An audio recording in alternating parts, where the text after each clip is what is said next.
मित्रों नमस्कार। मैं आज आपके समक्ष सप्ताह के दिनों के बारे में महत्वपूर्ण जानकारियां लेकर उपस्थित हुआ हूं, जो कि आपके जीवन में परम आवश्यक हैं। मित्रों, हमें इस जानकारी के अभाव में ऐसा होता है कि हम सप्ताह के किसी दिन कोई कार्य करते हैं, उस कार्य में सफलता नहीं मिलती है। तो हमें इस बात की जानकारी होना परम आवश्यक है कि सप्ताह के किस दिन हमें कौन सा कार्य करना है और किस दिन हमें कौन सा कार्य नहीं करना है। मित्रों, बात करेंगे रविवार की। रविवार के दिन मित्रों, गौ माता की सेवा, अग्नि संबंधी मंत्र, औषधि, शस्त्र, स्वर्ण, तांबा, लकड़ी, युद्ध का कार्य करना और राज्याभिषेक का कार्य करना अच्छा होता है। सोमवार के दिन मित्रों, हमें वह कार्य करना चाहिए जिन्हें हम चाहते हैं कि वह जल्दी से जल्दी संपन्न हो जाएं। वह कार्य हमें सोमवार को करना चाहिए। जल संबंधी शंख, शीप, मोती आदि का कार्य व्यवहार हमें सोमवार को करना चाहिए। मंगलवार के दिन मित्रों, हमें क्रूर कार्य, युद्ध का कार्य, खनिज का कार्य, स्वर्ण मूंगे आदि का कार्य और शत्रुओं की टोली में भेद डालने का कार्य हमें मंगलवार को करना चाहिए। यह बात आप भली बात समझ गए होंगे कि अगर आप अपने शत्रु को पराजित करना चाहते हैं तो शत्रुओं को हराने का कार्य हमें मंगलवार को करना चाहिए। मंगलवार को मित्रों, हमें ऋण नहीं लेना चाहिए, बल्कि मंगलवार को हमें किसी से लिया गया ऋण चुकता करना चाहिए। अब मित्रों, बुधवार की बात करेंगे। बुधवार के दिन मित्रों, उच्च शिक्षा, व्यापार, अध्ययन, अध्यापन का कार्य, वस्त्र, नए वस्त्र धारण करने का कार्य हमें बुधवार को करना चाहिए। बुधवार को हमें धन संचय का भी कार्य करना चाहिए। बुधवार को धन संचय का कार्य अत्यंत ही लाभप्रद होता है और बुधवार को हमें ऋण नहीं देना चाहिए। मित्रों, यह बात आप नोट कर लें कि किसी भी विषम परिस्थिति में भी हमें बुधवार को किसी व्यक्ति को ऋण नहीं देना चाहिए। गुरुवार की बात करेंगे मित्रों। गुरुवार हर धार्मिक कार्य के लिए हर तरीके से लाभप्रद होता है। कथा सुनना, दान करना, पुण्य करना, नए वस्त्र धारण करना, यह गुरुवार को अत्यंत ही लाभप्रद होता है। शुक्रवार की बात करेंगे मित्रों। शुक्रवार के दिन स्त्री की संगति, शया, संगीत, मनोरंजन, इलेक्ट्रॉनिक्स का कार्य, वस्त्रों की खरीदारी, नए वस्त्र को धारण करना, मनोरंजन का कार्य, क्रीड़ा का कार्य करना अत्यंत ही लाभप्रद होता है। सौंदर्य का कार्य करना, आभूषणों की खरीद करना, यह कार्य शुक्रवार को बहुत ही लाभप्रद होता है। शनिवार के दिन मित्रों, शनिवार की बात करेंगे। शनिवार के दिन मंत्र ग्रहण का कार्य, स्थिर कार्य, गृह प्रवेश, लोहा, पत्थर, शीशा, रांगा, यह कर्म हमें करने चाहिए। घर की सफाई का कार्य भी हमें शनिवार को करना चाहिए। मित्रों, पुराने ज़माने में राजा महाराजा हाथी पालते थे। हाथी को शनिवार को निश्चित ही उनके साला से निकालकर अपने दरवाजे पर ला कर के बांधा जाता था। शनिवार को दरवाजे पे हाथी बांधना बहुत ही शुभ होता है। स्थिर कार्य करना शनिवार को बहुत ही लाभप्रद होता है। जो कार्य आप चाहते हैं कि वह कार्य आपका लंबा चले, लंबे दिनों तक उस कार्य से आपका लगाव रहे, वह कार्य आपको मित्रों शनिवार को करना चाहिए।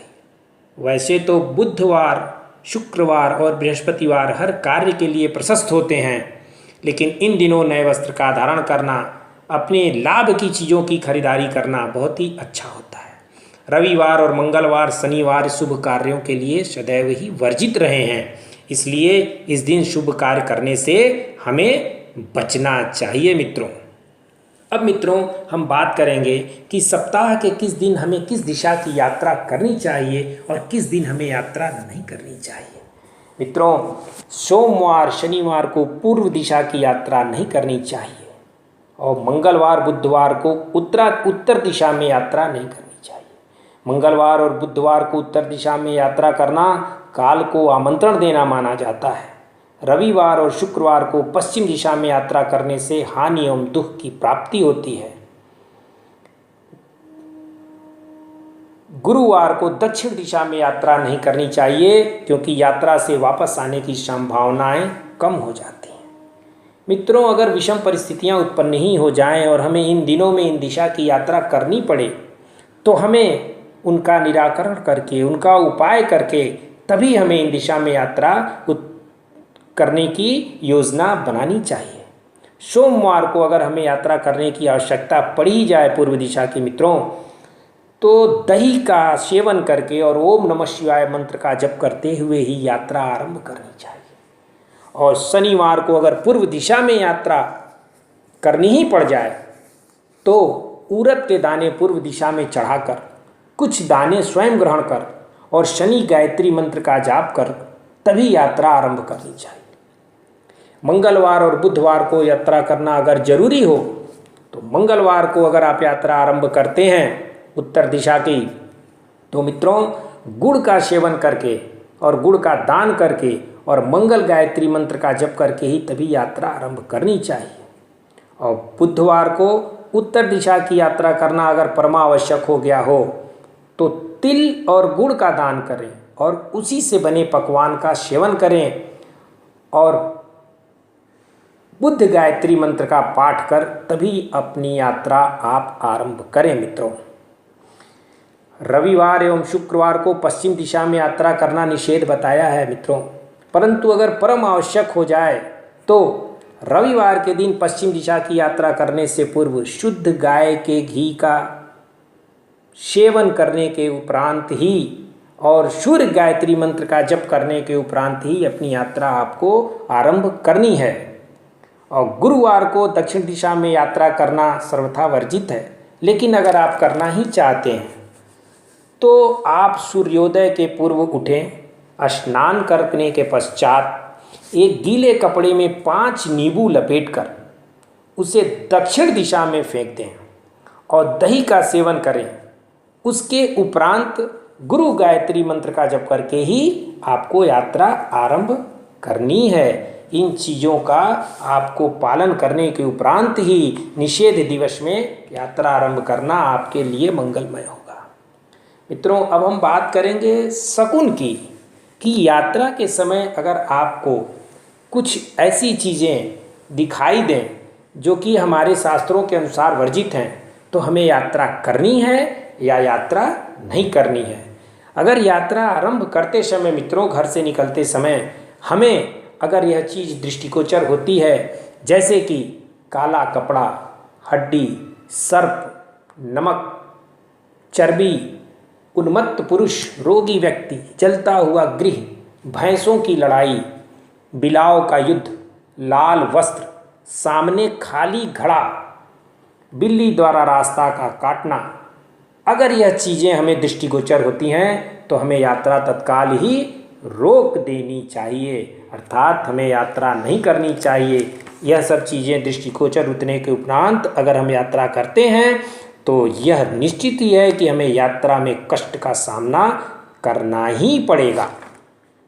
और अगर यात्रा पर जाते समय में ब्राह्मण, हाथी, घोड़ा, फल, गोद में शिशु लिए हुए स्त्री, सिंहासन, नीलकंठ पक्षी, चंपा के पुष्प, शुभ वचन भरा हुआ घड़ा, घी, गन्ना, सफ़ेद बैल, वेदों की ध्वनि और मंगल गीत सुनाई पड़ रहा हो तो यह मान लें कि आपकी यात्रा शुभ है और आपको यात्रा अवश्य ही करनी चाहिए। इसके साथ ही मित्रों मैं आपको यह भी बताना चाहूँगा कि यात्रा आरंभ करना किस समय करना चाहिए, किस दिन किस समय आपको यात्रा करनी चाहिए।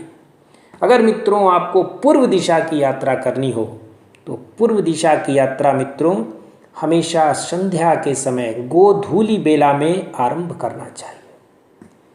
पश्चिम दिशा की यात्रा अगर करनी हो तो प्रातःकाल पश्चिम दिशा की यात्रा आरंभ करें। अगर उत्तर दिशा में यात्रा करना हो तो उत्तर दिशा की यात्रा को हमेशा दोपहर में शुरू करना चाहिए और दक्षिण दिशा में अगर आपको जाना हो तो रात में निकलना चाहिए। यदि आप ऐसा करते हैं तो उस दिन अगर भद्रा भी हो, दिशाशूल भी हो तो भी आपकी यात्रा मंगलमय ही होगी।